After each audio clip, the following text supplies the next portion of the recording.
문재인 정부는 법을 무시하고 귀순의 진정성을 운운하며 정치적 독심술로 강제 북송을 결정했습니다.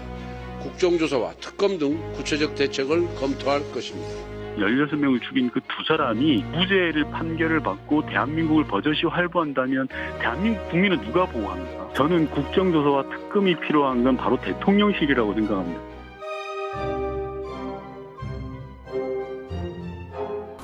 진짜. 근데 이런 사람들이 만약에 대한민국에 그냥 이렇게 아무 처벌을 받지 않고 비순으로 처리가 돼서 국민 속에 섞인다면 너무 끔찍하다는 생각을 했었습니다. 나는 잘 보냈다고 생각해요. 이런 흉측한 놈들 대한민국 국민을 받아서 되겠습니까?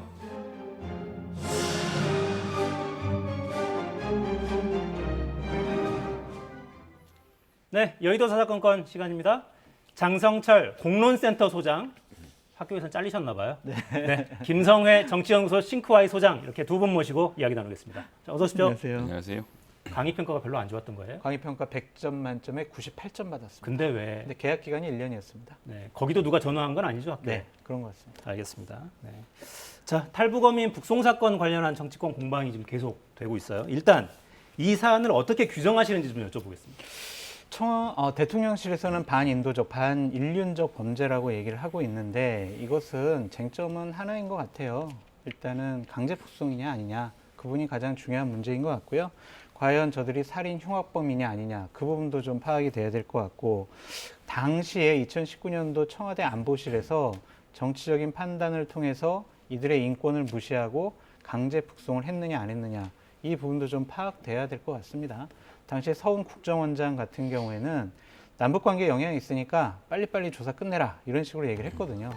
과연 인권을 강조하고 사람이 우선이라고 했던 문재인 정권 하에서 인권과 사람보다는 남북관계, 김정은의 심기를 더 중요시한 거 아니냐, 이러한 판단을 받아봐야 한다라는 것이 지금 대통령실의 여러 가지 입장인 것 같습니다.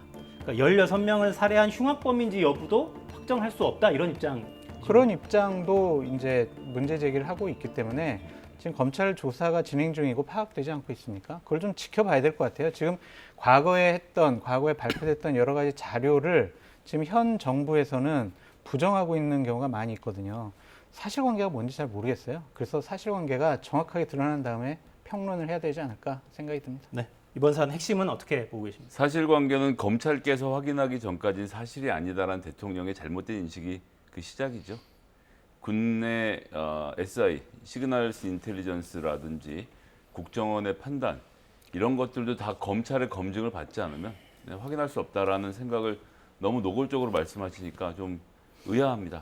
이 사건은 그 당시 야당이었던 자유한국당, 새누리당, 정확히 아마 자유한국당이었던 것 같습니다. 이해운 의원, 방금 정보위원장으로서 국정원을 총괄하는 국회 정보위의 위원장으로서 쭉 보고를 들으시고 내가 다 말해줄 수는 없지만 나는 이해를 했다. 그리고 이런 사람들이 만약 증거나 이런 여러 가지 문제 때문에 풀려나서 우리나라 국민들에 섞여 들어간다면 정말 끔찍하다고 봤다. 그다음에 김무성 의원께서는 심지어 흉악한 X라는 표현까지 써가시면서 이 안 된다라는 입장을 그때 밝히셨잖아요. 김무성 의원이 개인 의원 자격으로 얘기했다고 하지만 이해운 의원은 그 당시에 정보위원장이었기 때문에 국회 내에서 그런 판단을 이제 와서 아니야, 우리 검사들이 듣기 전엔 몰라, 다시 확인해 보겠어라고 하시는 것 하시죠. 말린다고 될 일도 아니고 대통령실에서 비인도적 중대 범죄로 이미 규정하지 않았습니까? 면이라는 전제를 붙였지만 이런 사실에 대해서 더 확인해 보는 절차를 가지겠다 정도까지가 적절한 발언이었는데 지금의 검찰은 어떻습니까? 검찰의 독립성을 지켜줄 검찰총장도 없습니다. 그러다 보니 아무런 외피가 없는 상태에서 바로 법무장관과 그 위에 대통령이 쳐다보고 있는 가운데 이 대검에서는 알아서 지금 이 수사부에다가 검사까지 추가 파견했고요. 그들이 원하는 대로 하는 것 같은데 정 검찰들의 검증을 받아보셔야 한다고 하면 글쎄 저희가 오늘 지금 이 얘기할 때인가 싶은 생각이 저는 물가도 그렇고 참 여러 가지로 고민이 많은데 과거사를 잘 파헤쳐 보시기 바라겠습니다. 제일 많이 하셨잖아요, 지금 저 얘기를. 근데 이 부분이 검찰이 자의적인 어떤 판단 아니면 이 정부는 검찰만 믿는다? 그런 식으로 몰고 가는 것은 좀 옳지 않은 것 같아요. 어쨌든 국가의 중요한 사정기관이고 수사기관이기 때문에 거기서 좀 제대로 된 판단을 받아보는 것이 어떠냐. 왜냐하면 여러 가지 의혹이 있잖아요. 그 의혹에 대해서는 당연히 조사가 돼야 될 것 같은데 한 가지 좀 부적절한 일이 있는 것 같아요. 그러니까 이 사안 관련해서 대통령실에서 직접 언급을 해서 반인도, 반인륜적 범죄 행위야. 이거는 낱낱이 사실관계를 규명해야겠어. 라고 얘기하는 것은 좀 부적절한 것 같아요. 어떤 측면에서 그렇습니까? 대통령실에서 이 부분을 먼저 규정을 내려놨다면 검찰 수사가 과연 대통령실과 다른 관점에서 진행될 것인가? 수사 가이드라인을 준 것이 아닌가? 아니면 전임 정권에 대한 보복이 아닌가? 이런 의구심을 낳을 수가 있잖아요. 검찰 수사가 진행되면은 그거 진행되는 대로 내비두고 국회에서 특검이라든지 국정조사라든지 그런 걸 통해서 밝히면 될 텐데 대통령실에서 관여하고 개입을 하고 상당히 진중하게 이 사건을 지켜보고 있어라는 이미지를 주는 것은 좀 부적절한 것 같습니다. 제가 검찰이 쳐다본다는 것은 비아냥되는 것이 아니라 지금 해경 같은 경우는 서해 공무원 피살 사건, 통일부 같은 경우 북송 문제에 대해서 2년 전과 다른 입장을 지금 완전히 2, 3년 전과 완전히 다른 입장을 내놓습니다. 근데 여기서 당혹스러운 것은 군 같은 경우 합참에서 우리 2년 전과 판단 다르지 않다. 월북 문제에 대해서는 그러니까 군에서 준 정보가 바뀐 것이 없는데 지금 해경도 그렇고 통일부도 그렇고 입장을 다 바꿨는데 입장을 바꾼 이유는 설명하지 않습니다. 그리고 부가적인 사진 뭐 보여주면서 자, 이 사진을 보면 너희들이 관심법을 알겠지만 분명히 지금 자기가 아닌 것 같지 않느냐라는 얘기를 하는 게 이게 좀 부끄러운 일 아닌가요? 그때는 맞고 지금은 틀리다라고 한다면 검찰이 공개하기 전에 해당 부처인 해경과 통일부가 국민들이 납득할 수 있는 수준에서 설명을 먼저 하고 이래서 우리가 입장을 바꿨습니다. 설명해 주는 게 먼저 아니겠습니까? 김성애 소장님이 정확한 정말 날카로운 분석을 해주신 것 같아요. 그러니까 국가기관 아니겠습니까? 통일부도 그렇고 해경도 그렇고 국방부도 그래요. 근데 지금 여러 가지 벌어지는 상황을 보면 과거 정권에 있었던 일들이 지금 정권 교체되고 나서 정부의 공식적인 기관들이 우리 과거에 했던 것들이 좀 잘못된 것 같아요 라고 고백을 하고 있거든요. 과연 이 국가기관에 대한 신뢰성 문제는 국민들이 어떻게 판단을 해야 되는 것인가 라는 생각이 들어요. 정권이 바뀌고 대통령의 의중이 바뀌면 과거에 있었던 사실의 실체적인 진실도 바뀌는 건가요? 그러니까 이런 부분은 분명히 좀 국가기관들이 깨닫고 잘못된 것이 아닌가라고 좀 인식을 해야 되지 않을까 싶습니다. 네. 뭐 고백을 하는 건 좋은데 뭐 때문에 저희가 판단을 바꿉니다. 그때는 발견하지 못했던 어떤 특수한 어떤 정보가 그럼요. 있었습니다.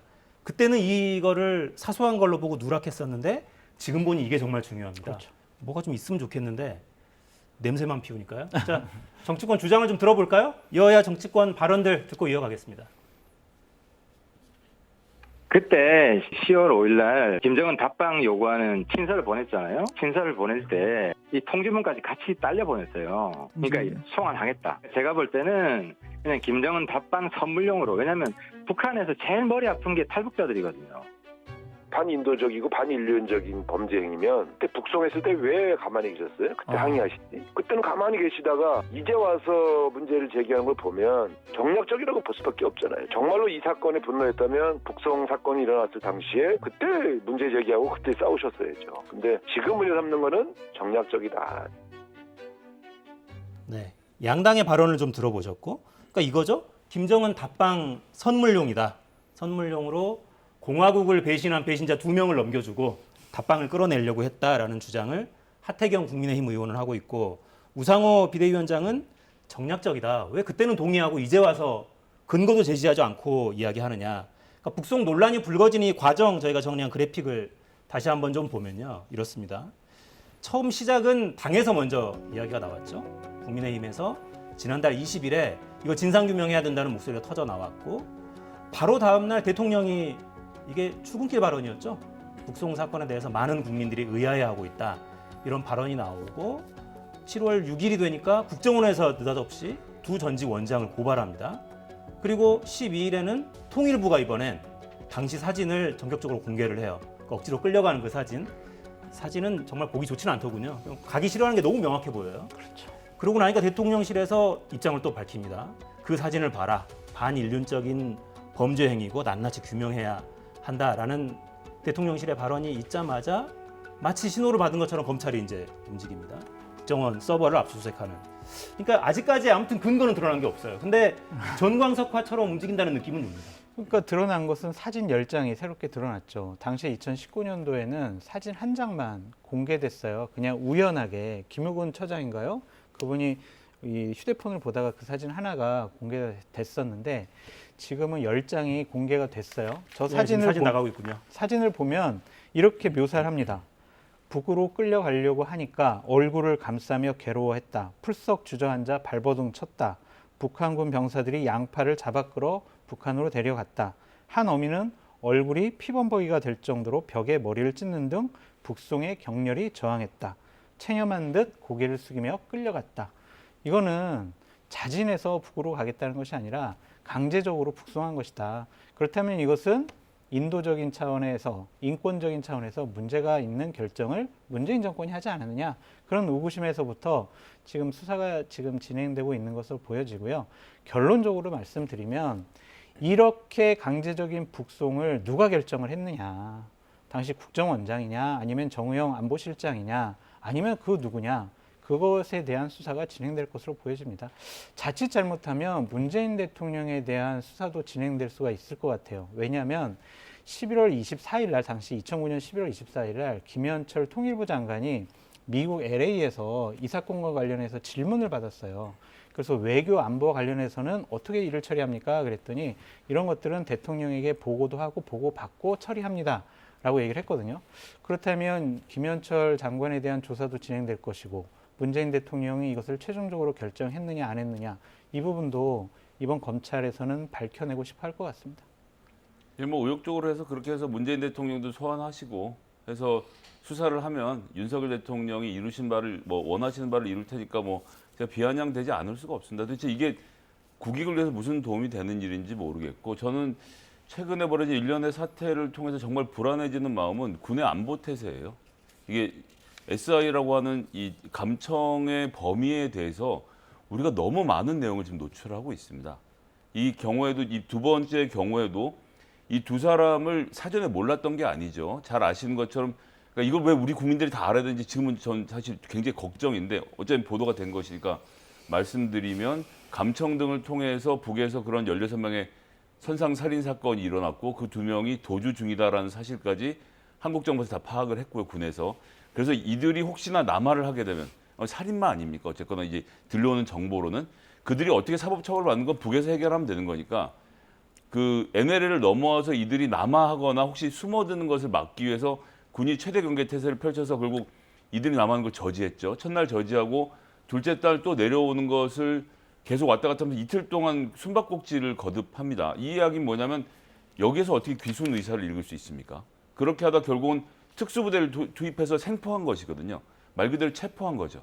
그것도 우리나라로 들어와서 잠입해 들어올 가능성에 대해서 우려를 하면서 체포를 하는 과정까지를 지금 국민의힘은 다 공개하기를 원하고 있는 겁니다. 이런 감청 정보들, 북한이 어떻게 움직이고 있는지 우리가 낱낱이 다 알고 있다는 것을 공개한 것이 국민의힘은 지금 안보에 도움이 된다고 생각하시는 건지, 군 입장에서 얼마나 답답할지 생각하면 정말 분통이 터집니다. 그러니까 그 감청 관련된 정보는 이번에 공개된 것이 아니라 2019년도 11월 달에 이미 다 공개가 된 부분이다라고 말씀드리고 싶고요. 그러니까 이런 것 같아요. 이 사람들이 흉악범죄여서 도주하다가 우리나라에 넘어와서 처음에는 북한으로 안 간다고 했다가 간다고 했다가 이렇게 여러 가지 관계의 얘기들이 복잡하게 좀 얽혀 있는데, 최종적으로 저는 북한에 가기 싫어요 라고 했는데 강제적으로 북송을 했다면 이것은 좀 잘못된 정책적인 결정이 아니냐, 그것에 대해서는 좀 판단해봐야 되지 않을까 싶습니다. 그 당시에 자유한국당에서도 최종적으로는 다 합의를 해서 보낸 것이기 때문에 이럴 거면 대의민주주의를 뭐하러 합니까? 왜 선출직 공무원, 선출된 국회의원들이 정부로부터 그런 입장을 듣고 여야가 함께 합의해서 자, 이건 잘 됐습니다, 이렇게 합시다라고 매듭 지은 사건을 잠깐만 우리 검찰이 보기 전엔 당신들이 뭘 한다라고 해서 이 권력이, 사정 권력이 선출 권력을 넘어서려는 이 움직임을요, 국민의힘에서라도 이걸 좋게 보시면 안 됩니다. 이렇게 되면 지금 모든 여야 간의 합의를 전부 다 검찰이 와서 재수사해보기 전엔 모르는 세상이 되는 겁니다. 근데 그렇게 대의 권력, 뭐 그리고 선출된 권력 이런 식으로 얘기하는 거는 좀 옳지 않은 것 같고, 이 부분 밝혀져야 될 부분들이 있어요. 왜냐하면은 이해훈 정보위원장부터 소환해서 수사를 좀 철저하게 해보시길 바라겠습니다. 그렇게 뭐 참고인 조사를 해야 되겠죠. 근데 저는 이 조사가 지금 시점에서 하는 것이 적절하냐 적절하지 않느냐라는 얘기를 물어보시면 왜 갑자기 할까요? 라고 좀 의혹을 제시할 수밖에 없는데 이미 수사가 진행되고 있고 국민적인 관심이 상당히 높아지고 있기 때문에 제대로 좀 여러 가지 정보가 공개되고 국민적인 판단도 받아봤으면 좋겠어요. 국민적인 관심은 이자가 어떻게 오르고 물가를 어떻게 떨어뜨릴지 관심이 있는 거죠. 이런 관심을 억지로 만들어낸다고 국민들이 민생이 해결이 되겠습니까? 옳으신 답답합니다, 말씀입니다. 진짜. 네. 민생과 무관한 건 뭐 분명한데 한편으로는 이런 자료도 있어요. 비보호 탈북민이라는 개념이 저는 이번에 처음 알았는데 탈북을 해서 국내로 들어오게 되면 뭐 교육도 시키고 일자리도 좀 알아보고 그 살 집도 좀 마련하는 데 도움을 주고 이런 제도가 있는데 그런 보호를 제공하지 않는 탈북민이라는 개념입니다. 비보호 탈북민이 현재 국내에 323명이 있고 국민의힘 태영호 의원실에서 확보한 자료예요. 그중에 13명은 국제 형사 범죄자로 분류할 수 있는 항공기 납치나 마약 거래를 했거나 집단 살해에 가담했거나 이런 사람이 13명, 살인 등을 저지른 중범죄자가 10명, 이 23명을 포함해서 300명 넘는 비보호 탈북민이 있다. 근데 이런 사람들이 이미 그러니까 국내에 들어와 있다는 거죠. 이런 경우들이 이미 이렇게 많은데 왜 그 2명은 그렇게 급하게 돌려보내야만 했느냐?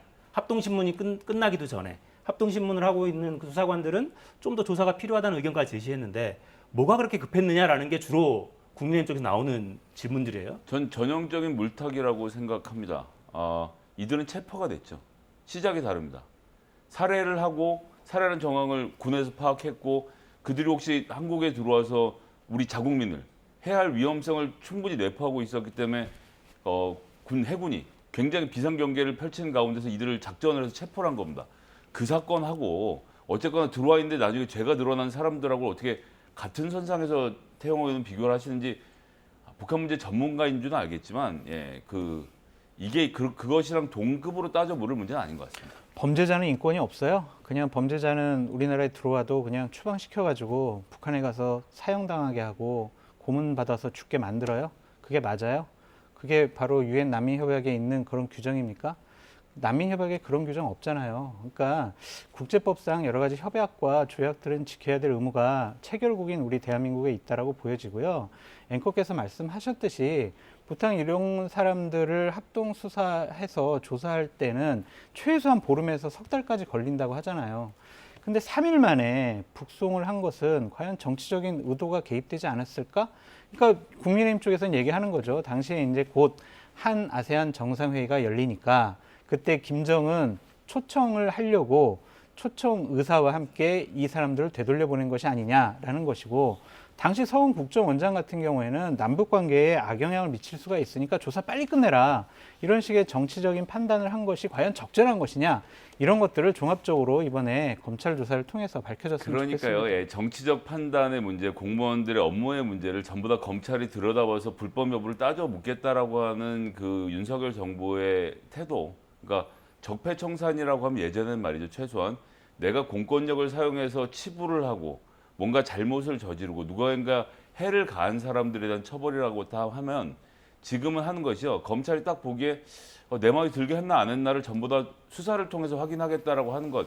글쎄 뭐 하시죠. 뭐 저희가 말릴 방법이 뭐가 있겠습니까? 검찰총장도 없는 상태에서 800명 가까운 인사를 통해서 검찰을 완전히 윤석열 대통령과 한동훈 법무장관 누가 봐도 직할할 수 있는 체제를 만들었고 신나게 수사를 하시면 그 판단 국민들이 하시겠죠. 옳으신 말씀입니다. 네. 자, 유시민 전 노무현 재단 이사장, 유시민 작가로 요즘 활동하고 있죠. 오늘 오전에 KBS 라디오 최경영의 최강시사 출연했었는데요. 그때 한 발언 듣고 이어가겠습니다.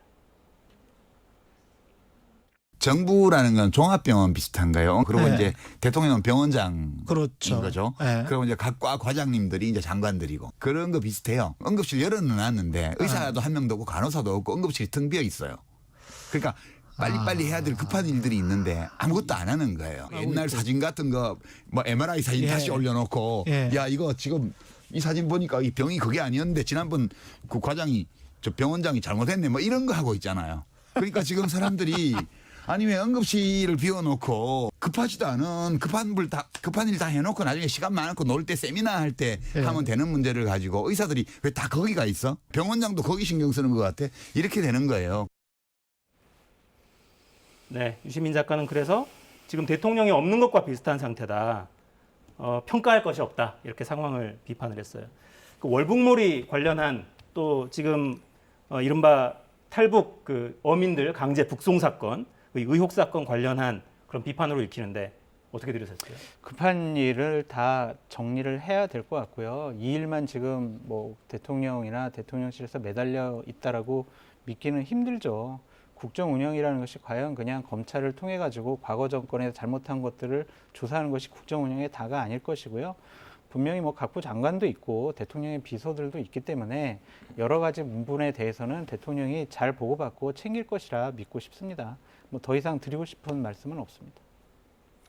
지금 한은이 0.5% 금리 올렸죠. 자영업자들이 앞으로 1년 동안 더 추가로 부담해야 될 이자가 3조 원입니다. 그런데 3개월 전에 추경호 장관 이건 관련돼서는 일부 이런 방법 언급도 없고 600만 원씩 중소상공인들한테 돈 풀었어요. 그때 저희들은 계속 얘기를 했습니다. 이자율 관련해서 앞으로 계속 어려움이 올 거기 때문에 이 부채 문제를 어떻게 할 것인지에 대한 대책이 있어야 된다. 듣지 않고 돈 풀고 끝냈죠. 그다음에 지금 확진자는 일주일에 2배씩 늘어나고 있습니다. 그런데 6월 29일에 모 병원에 정부에서 지침이 내려갔답니다. 40석 있는 이 코로나 관련 병상을 싹 다 치우라고. 한 석도 남김없이 싹 다 치우라고 했습니다. 2주 전에 지금의 더블링이 될 상황을 파악하지 못하고 병상을 없애라고 한 게 정부의 지시였는데 지금 과학 방역을 얘기하고 있어요. 게다가 유류세는 지금 37% 인하해 준다고 하는데 세금을 내는 거는 이 정유회사거든요. 지난 1, 2분기 역대 최고 수익을 내고 있습니다. 그런데 서민들은 2,000원이 넘는 기름값에 고통받고 있죠. 여기에 대한 대책은 들어본 적이 없어요. 그러고는 북송한 사진이 뭐 이마에서 피가 철철 나면 안 나는 인권을 얘기하고 듣고 있으려니 정말 열불이 터집니다. 자, 근데 여당에서는 국회 차원 국정조사 또 특검 도입 검토하겠다 이런 발언이 공식 회의 속성에서 나왔습니다. 권성동 원내대표가 이 부분에 대해서는 뭘 규명해야 되겠다는 생각이 상당히 강한 것 같습니다. 그러니까 특검이라든지 국정조사는 여당이 하고 싶다고 하는 건 아니고요. 민주당에서도 이 부분에 대해서 호응을 해야 처리될 수 있는 부분이거든요. 우상호 비대위원장이라든지 박홍근 원내대표도 이 부분에 대해서 지금 윤석열 정권이 잘못하고 있다고 지적을 하고 있으니 그냥 합의해서 국정조사나 특검 해봤으면 좋겠다라는 생각이 듭니다. 그리고 민생과 관련해서 왜 챙기지 않느냐, 윤석열 정권 뭐 하느냐라는 김성애 소장님의 생각과 판단에 저도 동의를 표합니다. 네. 저는 이 두 명의 이 북송된 사람들 16명을 살해한 것으로 파악되고 있는 이 사람들의 인권이 그렇게 중요하다라고 이야기하는 윤석열 정부가 정작 자유대한민국의 품에 안긴 유우성 씨 망명을 한 거죠. 이분 탈북자로서 들어왔는데 그의 여동생을 협박해서 국정원이 증거까지 조작해서 재판에서 간첩을 만들었습니다. 그리고 거기에 대해서 사과 한번 제대로 하지 않았고 더 놀라운 것은 그 당시에 이 사건의 기소와 공판을 전부 다 담당했던 이시원 검사. 지금 대통령실에서 근무하고 있어요. 탈북민들의 인권을 걱정하는 정부다운 행동을 둘 중에 하나는 좀 하지 않았으면 좋겠습니다. 오늘 다시 한번 느끼는 건데 참 야당 패널이 하기가 쉽겠구나라는 생각이 듭니다. 정권 교체됐을 때 기뻐하셨잖아요. 네. 자, 평론하기는 힘드네요. 국회 상황 좀 볼까요? 재헌절 전까지는 원구성 마무리하자 이런 원칙적인 합의는 했는데 여야가 이번에는 과학기술정보통신위원회, 과학기술정보방송통신위원회 기네요. 위원장직 놓고 신경전 계속하고 있습니다. 영상 보시겠습니다.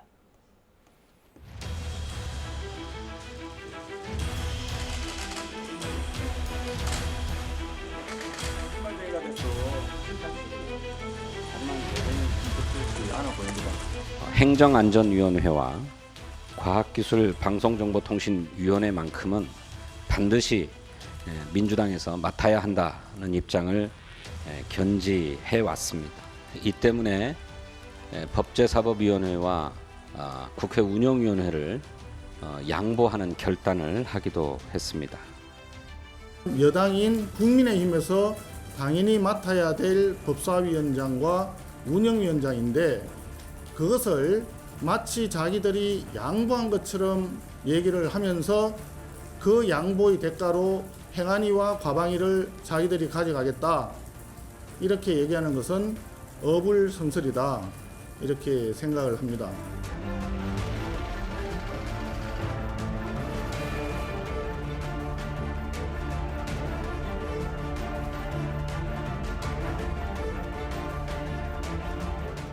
네, 재헌절 사흘 전입니다. 자, 왜 과방입니까?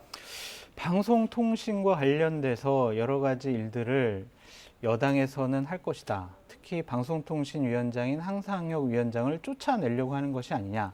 그리고 방송을 장악하려고 하는 것이 아니냐. 그런 의심을 이제 야당에서 하는 것이고, 야당은 그거를 우리가 도저히 용납을 못하겠다. 방송정보통신위원장은 우리가 꼭 가져가야 되겠다라는 것 같은데, 위원장이 뭐 야당이 있고 위원장이 여당이 있다고 해서 방송이 장악이 되고 방송통신위원장 쫓아낼 수 있고 이렇지는 않아요.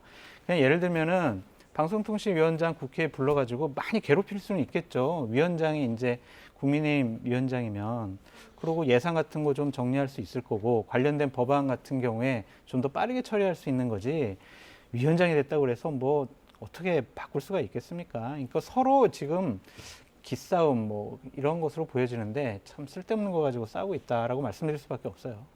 근데 아무래도 국민의힘에서 거방위원장 맡으면 당장 한상혁 방통위원장부터 바꾸려고 하는 거 아니냐? 어떻게 바꿔요?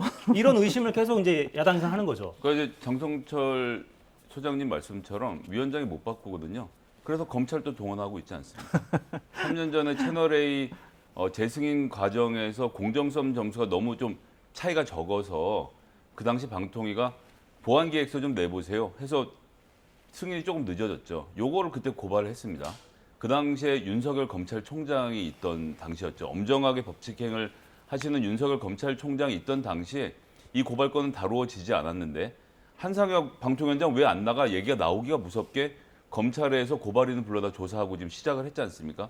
위원장이 할 수 없는 일을 검찰은 할 수 있다고 지금 생각하고 추진하고 있는 게 한 축이고요. 그리고 저는 아시겠지만 KBS 그다음 MBC를 담당하는 박문진, EBS, SBS 종편 4사를 대통령 인수위가 이례적으로 경영진을 면담을 했습니다. 근데 이것은 제가 미디어투데이였나요? 보도를 통해서, 미디어 오늘을 통해서 본 바로는 전두환 정권 이래로 처음 있는 일이었다. 인수위가. 왜냐하면 법적인 조항이 없기 때문에 가급적이면 언론은 독립성을 유지시켜줘야 되니까 안 만났던 것을 전두환 정권 이후에 처음으로 만났다는 기사를 보면서 굉장히 좀 놀랬던 기억이 나는데, 그 흐름을 이어가고 있네요. 근데 방송이 이런다고 해서 방송에서 일하고 있는 이 기자들이요, 그렇게 쉽게 펜대를 꺾지 않습니다. 이런 무리를 왜 해야 되는지를 잘 모르겠습니다. 뭘 했다고 그러세요? 뭘 장악하려고 한 것도 아니고 누구 쫓아내려고 한 것도 아닌데 그렇게 말씀하시면 안 되죠. 이 정권이 방송에 부당하게 개입을 해가지고 인사라든지 예산이라든지 위원장이라든지 사장이라든지 이런 데 개입한다라는 지금 흔적들은 없잖아요. 인수위 차원에서 그 방송사 사사의 여러 가지 애로사항을 들을 수도 있는 것이죠. 그걸 장악의 음모라고. TBS 사장도 검찰 조사가 시작이 됐죠. 예. 그걸 계속 검찰과 연관시키시는 거죠. 제가 연관시키는 게 아니라 검찰이 하고 있으니까 말씀드리는 겁니다. 잘못된 것은 바로 잡혀야죠. 수사돼야 되고. 네. 자, 오늘 권성동 원내대표 발언도 좀 논란이었어요. 아침 최경영의 최강시사 발언인데 이것도 역시 KBS, MBC는 다 민주노총 산하 언론노조가 좌지우지하고 있다. 민주노총 사람들이 다 사장, 지도부 이렇게 맡고 있다면서, 근데 우리 국민의힘은 방송을 장악할 생각도 능력도 없다, 이런 발언했고요. 기자 개인에 대한 발언이 아니라 경영진이 문제다, 뭐 이런 입장을 다시 표명하기도 했는데, 이 발언은 어떻게 보셨습니까? 윤석열 대통령이 후보 시절에 보였던 굉장히 불안한 언론관을 그대로 투영한 일이라고 생각합니다. 그 당시에 윤석열 후보는 유세 때였죠. 2,500만 노동자 중에 4%에 불과한 민주노총이라는 표현을 썼습니다. 강성노조다. 그리고 그중에서 언론노조가 더 강성이라고 비판하면서 언론노조가 대단한 문제를 가진 집단인 것처럼 묘사해서 정말 깜짝 놀랐던 기억이 나는데요. 언론노조라는 게 뭐 다른 게 있습니까? 기자하시는 분들이 우리가 취재하고 보도하려는 것에 방해하는 세력에 맞서겠다라는 마음으로 그렇게 노조를 조직해서 단결해 있는 상태인 건데, 이거를 강성노조니 4%니, 우리나라 노조라고는 한국노총이랑 민주노총 이렇게 합쳐서 전체 노동자의 13% 정도밖에 노조 조직률이 안 되는 걸 올리자라고 말하는 것도 부족한 판에 전체 노조의 절반을 차지하고 있는 민주노총을 강성노조라고 배척하는 움직임을 보였던 대통령의 언행과 완전 똑같은 구조이기 때문에 저는 이런 노동관 정말 불안합니다.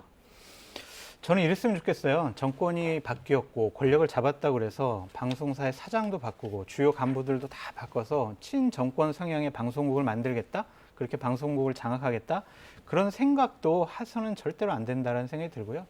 방송에 있는 언론 노조 같은 경우도 방송국은 우리 거야. 독립적으로 우리가 사장 우리가 만들 거야. 이런 식으로 해서 언론 노조의 방송으로 탈바꿈시키는 것도 저는 옳지 않다고 생각이 들어요. 특히 우리 KBS 같은 경우에는 국민의 세금, 수신료 받잖아요. 그러면 국민의 방송이 돼야지 정권의 방송이나 언론 노조의 방송이나 이런 방송으로 국민들에게 인식을 주거나 그럴 의도를 갖고 여러 가지 일들이 진행되지 않았으면 좋겠다라는 생각이 들고요. 한 가지 권성동 원내대표의 말이 맞는 것은 이제는 시대가 많이 바뀌어가지고요. 방송을 장악할 수도 통제할 수도 없어요. 그러니까 그러한 꿈을 이 집권 세력은 꾸지도 말고 언론 노조도 너무 이게 방어를 치고 정권에 대한 대항한 거 이렇게 생각 안 하셨으면 좋겠어요. 정말 국민의 사랑받는 방송으로 다 거듭날 수 있도록 제도적으로 다 마련됐으면 좋겠습니다. 그러게 당선증에 잉크도 안 말랐는데 인수위가 쪼르르 달려가서 경영진들 왜 만나고 사람들 그렇게 합니까? 애로사항을 들었대잖아요. 아, 네. 네. 업무 보고가 아니라 간담회였다라고 이야기하긴 했었습니다. 네. 30년 만에. 저도 언론 종사자니까 할 말이 많습니다만 넘어가겠습니다. 자, 여당 상황 보죠. 여권 내부에서는 권성동 국민의힘 원내대표와 장제원 의원 간에 뭔가 갈등이 있는 것 아니냐 이런 관측들 적지 않습니다. 권성동 원내대표 발언 듣고 이어가겠습니다. 관계 좋습니다. 예. 장제원 의원과 저가 동일한 생각과 동일한 생각을 갖고 있는 사람은 아니지 않습니까? 어떤 문제에 대한 해법은 서로 의견이 다를 수가 있는 거죠. 그게 자연스러운 거 아니겠어요? 그걸 갖고 무슨 갈등이다, 분하다, 뭐 이런 식으로 그런 식의 지나친 정치적 해석하는 것이 저도 문제가 아닌가 이렇게 생각합니다. 그런데 뭐 아시다시피 대통령께서는 과거에도 헌법 정신에 입각해가지고 각종 위기를 돌파해온 그런 분이거든요. 근데 이 지도체제 문제는 이미 이준석 당대표에 대한 윤리위 결정이 있는 그 당일 금요일 날, 지난주 금요일에 이미 이렇게 직무대행체제를 갈 수밖에 없다는 것을 발표를 한 사안입니다. 예, 그래서 그 정도만 말씀을 드리겠습니다. 네, 오늘 오후에 장제원 의원도 SNS에 글을 올려서 억측이 난무하고 있어서 입장을 밝힌다면서 일단 만찬의 불참한 문제 관련해서는 더 입장을 밝히지 않겠다고 했고요. 권성동 대표와의 갈등, 불화설에 대해서는 뭐가 갈등이고 불화인지 모르겠다면서 지켜볼 뿐이다. 자신을 향한 관심은 이 대통령으로부터 파생된 것이라는 걸 너무 잘 알고 있다. 파생된 권력을 놓고 투쟁하고 충돌한다는 것은 있을 수 없다. 뿌리가 하나인데 투쟁할 것이 없다. 이렇게 일단 부인했습니다. 자, 없는 건가요? 없는 게 맞습니까? 있죠. 왜냐하면 장제원 의원이 지금 공식적으로는 자기 페이스북에 이런 얘기를 했지만 지난 몇 주 동안 많은 언론사의 기자분들과 만났어요. 그 자리에서 한 얘기들을 보면은 상당히 부적절하고 본인이 권력을 갖고 있다. 그리고 본인 손에 이 윤석열 정권과 국민의힘이 놓여져 있다라고 추측할 만한 그런 얘기들을 많이 하셨어요. 예를 들면 어떤 부분이 그렇게 좀 해석될 만한 그런 것들을 막 언급하기에는 좀 부적절한 것 같고요. 그러니까 그러한 부분들에 대해서 많은 기자분들이 의심을 하는 거죠. 아니, 장제원 의원이 과연 지금 예를 들면 언론에 보도되는 것처럼 안철수 의원을 밀어서 안철수 의원이 국민의힘의 당대표가 되고 본인은 사무총장하고 이런 정도의 수준의 꿈을 꾸는 거는 아닌 것 같아라고 본인이 얘기해가지고 기자들이 아는 거예요. 그러니까 이런 것들을 자꾸 억측이 난무하고 있다라고 얘기하는 것은 자기 스스로 자기를 속이는 것이다라고 전 말씀드리고 싶고요. 기본적으로 권성동 원내대표가 원내대표이면서 당대표직을 직무대행하고 있기 때문에 권성동 원내대표와 반하는 여러 가지 일들이 벌어지면 당은 정말 혼란스러울 수밖에 없어요. 그렇기 때문에 이 부분들, 당의 윤석열 대통령의 오른팔 왼팔이 장제원, 권성동 이 두 분이거든요. 두 분이 내일 식사도 하신다고 하니까 서로 얘기 많이 해 나가면서 당을 좀 안정화시켰으면 좋겠다라는 원론적인 말씀을 드립니다. 근데 여의도 주변에서는 윤핵관 대 윤멀관 이런 표현까지 등장하면서 분명히 뭔가 갈등이 있다. 이런 분석들이 그냥 기정사실처럼 놔둡니다. 일단 대통령께서 윤핵관만 따로 모아서 만찬을 했다는 사실 자체부터 저는 좀 놀랍습니다. 그러니까 여기 장제원 의원이 참여했는지 말았는지로 논쟁이 번지는 게 더 놀라워요. 아니 윤핵관이라고 밖에서 저희 같은 사람이 몰아가려고 한 얘기라고 저희는 생각하고 있었는데 그게 아니라 실제 한다는 얘기 아닙니까? 내가 가까운 윤핵관 요만큼이야라고 하고 거기 장제원 의원 더해서 이렇게 구성되어 있는 사람들하고 만찬을 지금 하는 게 적절한 일인가요? 야당은 언제 만나시나요? 그 김치찌개 먹고 싶어하는 야당의 지도부들도 많이 있을 텐데 좀 만나서 대화를 좀 하시면 어떨까 하는 생각이 하나 있고요. 그리고 장제원 의원과 권성동 의원이 꼭 아셔야 될 것이 윤석열 대통령은 절대 한 사람에게 뭘 다 몰아주는 법이 없습니다. 적절하게 권력을 나누어서 배치하고 있는데 이것이 나에게만 오고 있다는 착각을 하시는 순간 큰 사달이 벌어질 거라고 생각합니다. 대표적인 것이 이 징계가 벌어진 다음 날 아침에 바로 정무수석이 국회에 와서 다른 사람 아무도 안 만나고 권성동 원내대표 딱 한 분만 보고 가신 것. 자, 당신에게 힘을 실어주겠습니다는 정확한 선언이 있었던 것이고요.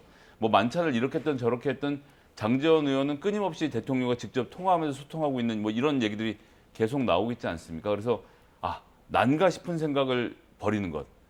나도 그 중에 하나일 뿐이다라는 겸손함을 가지실 필요가 있지 않냐라고 생각합니다. 그러니까 당이 개파 그리고 개파의 수장들 그 수장들의 갈등과 혼란이 있으면은 당은 망할 수밖에 없어요. 지난 2007년도 이후에 국민의힘 계열의 정당들은 친박 친이가 싸워가지고 망했거든요. 그리고 박근혜 전 대통령 때는 친박들끼리 분화돼서 개파 싸움이 또 그 안에서 소규모 개파 싸움이 있었어요.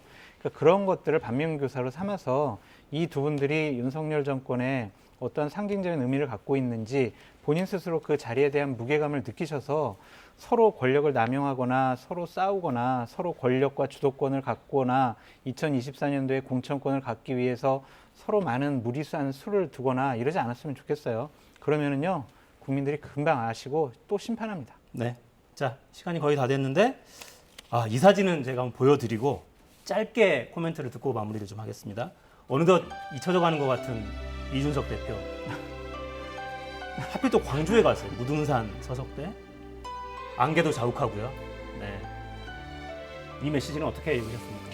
저는 그냥 당부의 말을 좀 드리고 싶어요. 이준석 대표가 보다 더 큰 정치인으로 거듭나기 위해서는 현재 상황을 잘 극복을 해야 된다. 현명한 처신을 통해서 인내하고 고뇌하면서 많은 주위 분들에게 이해시키고 그래서 보다 더 큰 정치인으로 거듭나는 중요한 계기로 삼기를 바란다라고 말씀드립니다. 예, 호남과 청년이 나의 정치적 자산이다라는 이준석 대표의 태도 좋은데요. 지금 필요한 것은 경찰 수사를 잘 돌파하는 것 아니겠나 생각합니다. 네, 서석대 안개가 많이 꼈더라고요. 뿌였습니다. 자, 여기까지 하죠. 김성회 소장, 장성철 소장 두 분이었습니다. 감사합니다.